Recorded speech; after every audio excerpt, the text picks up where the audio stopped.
welcome to Experience, Hawaiʻi Life Histories, a podcast series in partnership with Hawaii Public Radio and Hawaii Council for the Humanities, featuring excerpts from the archive of over 800 interviews of Hawaii women and men at the University of Hawaii Manoa Center for Oral History in the Department of Ethnic Studies.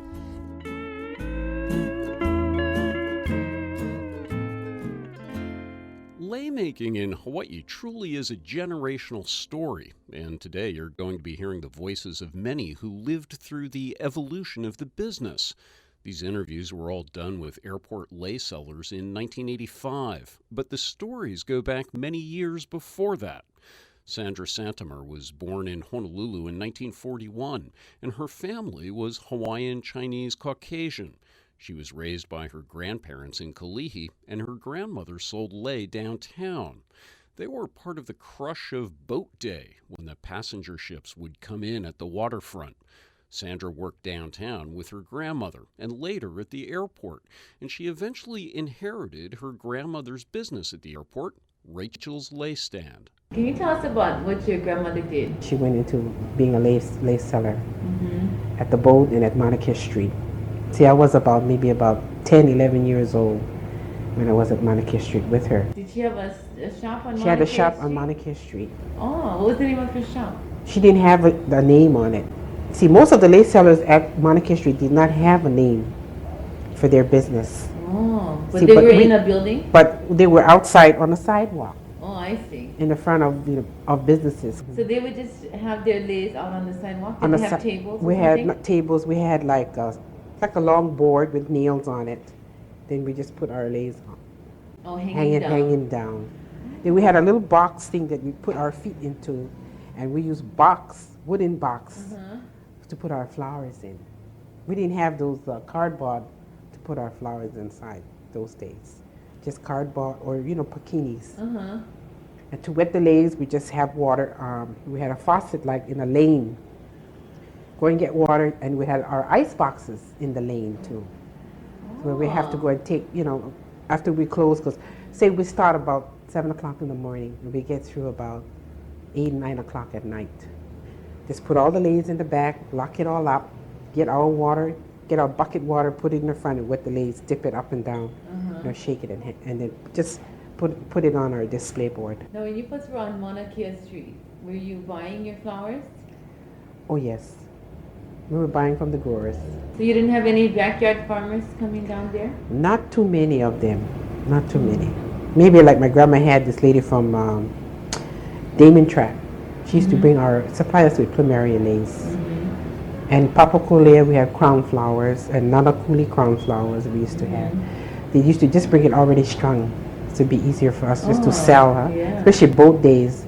Just take it straight down to the boat. My grandma would take so much in her pakini. Did she normally sell all the lace that she took? Normally she sold all her lace. And those days were like, you could get even 10 for $1.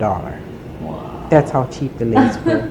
Really was a tremendous, and you see the amount of lace that all the lace sellers had, and beautiful plumeria lace. They just had all the different colors, natural colors that would be sold. And I mean, they just have them in armful of each one of them down the road. 10 for $1. This is bargain with, the customers bargaining with them. Then before before the boat ready to leave, they want to just get rid of them. So they go 20 for $1. Wow. That's it. And they really made, I mean, those days money were a lot to them. Although it was cheap, but every $1 was $1. 10 for $1, then 20 for $1 when the timing got tight for inventory. That was a little while back. One consistent factor through so many of these stories is family.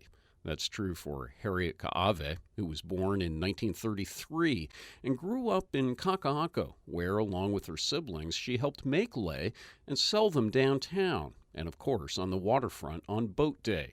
She was Hawaiian Portuguese, and her family moved to Kalihi in later years. Her mother moved the business to the airport before she retired in 1965. Harriet took over the business and renamed it Harriet's Lei Stand. But she also recalled earlier years when the entire family pitched in, including her father. My father worked for city and county. He worked for the road department. He drove the sweeper. Yeah. And my mother, well, she was a lace seller. She sold lace down at the pier, and my father was a help to her. And How did he help her? well, after work, he was the one that got all of us kids. I mean, we were pretty young then till we moved. And then we were able to help string lace, but he went down to the pier and helped her get the flowers going and all that. Can you explain how they prepared their lace to go to the boat? How did they pick up their flowers, and where did they string their lace? Well, you know what? When we were able to help my mom and dad, my father used to drive us around because they didn't have flowers like they have today. And what we did, we went as far as Waipahu and Schofield, and along the highway they have bougainvilleas, and they had this hibiscus, and we used to pick all. You know, I mean, we used to kind of hide because it's on the highway. But these are the flowers that we used to have, and we used to pick plumerias. But when we moved to Deming Tract, we planted about 40 or 50 trees of crown flowers. And we raised our own nasturtiums and our own marigold, okole oi, that. And these are the flowers that we used. And we, you know, as kids, we really worked hard because we had to pick all those flowers. Yeah. Did you buy any flowers? Yes, my mother then bought from people, farmers at Kuli'o'o. It's just below the Lunalilo rest home in that area. It was that's where all our carnations came from. And we used to go up there, and all the other type of flower like the blue hydrangeums and pansies and the gingers and gardenias all came from Manoa. Because in those days, that's where the farm was, in Manoa. So we used to go up there and get all the flowers. Do you see a change in the way the business is run since the old folks have gone? I don't think so. I think it's the same thing. You know, I don't think any of us will be millionaires. We get too much aloha, you know, in us. There's time if they have, you know, if the ladies get 1 day, 2 day old, we always, you know, you buy wine, we always give, and then we see somebody we didn't see a long time, put a lei on, you know. So we used to laugh a lot. We sit down, we go, you know, as Hawaiians, we'll never be millionaires, but that's all right. We're happy because we get so much love, you know, in us. And I think that's the main thing. I guess my mom was like that too, you know. There's so much love that I think that's what makes us Hawaiians. That interview with Harriet was done in 1985, maybe a little after the years of getting flowers from the highway, but she was still selling lei at the airport.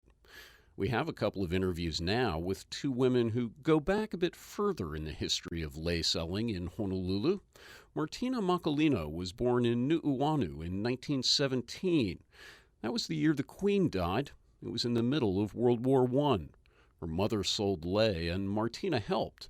After her mother died in 1960, she and her sister took over her mother's lei stand and changed the name from Agnes's lei stand to Martina's lei stand.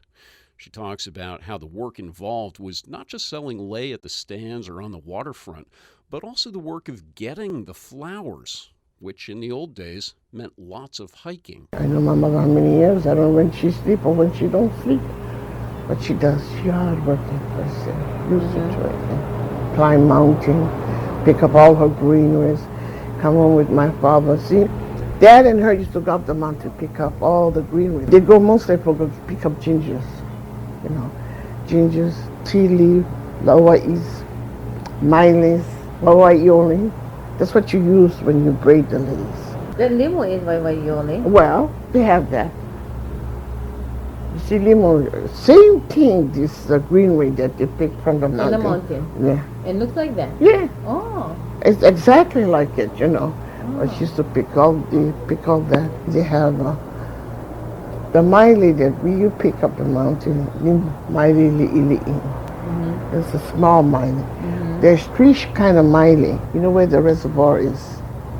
The new one up at Nu'uanu. Yeah. Okay, you have to go way inside. And as you go in, right along the bend, you can see the varieties of Miley. You used to pick all the different varieties. Oh yes, we used to have the long one, the square ones, the other ones. When my dad go, we get all the Mileys because he's the one know how to pick them. So when they pick up Miley, how much do they pick up one Oh, time? by the bags, maybe 5 bags. Big bag. Oh yeah. My dad used to come with 10 bags. People used to hammer the Miley, right? Yes, my husband. My father chewed his Miley. That's he's here. He has beautiful teeth, that man. Nothing rotting about his teeth, you know. He had his whole set. He died with one tooth missing, but his whole set. He tell me, gee, you probably get nice set of teeth, all even, and he chew Miley. And I tell you, Cracker Jack and chewing that Miley. And why does he chew it? To soften the Miley, Oh, yeah. you have to, you have to tie it. And my mother had rather have him chew than you hammer. You hammer, you don't know how to hammer. You kill the Miley. You kill the loop where you braid. The thing come loose and fall off. But if you chew it, you actually don't chew too much, too hard. But you chew some of them, but you give enough to tie. My father said, all he chewed. You don't believe he chewed bags of Miley. Bags and bags. 3 bags he chewed all by himself. If he started in the morning, he chewed him like that. I used to feel sorry for my dad. How often did they have to go in the market? Oh, Mom used to go twice a week.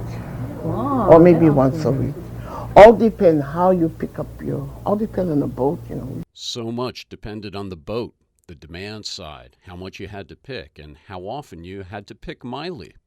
And chewing Miley from morning until night, now that is dedication. But the boat wasn't the only place to sell lei. Irene Sims was born in Kekaha in Kauai in 1915. She was Hawaiian Chinese and came to Honolulu when she was 16 to attend Kamehameha schools. In the late 1940s, she started selling lei not only at the waterfront, but also in Waikiki, outside of Lao Yi Chai restaurant. That was built in 1929 and knocked down in 1966. If you're familiar with Waikiki today, it's where the Ambassador Hotel is now. And nearby was another place to sell lei, what we might call an after-hours club, and what Irene knew as a bottle club. They used to have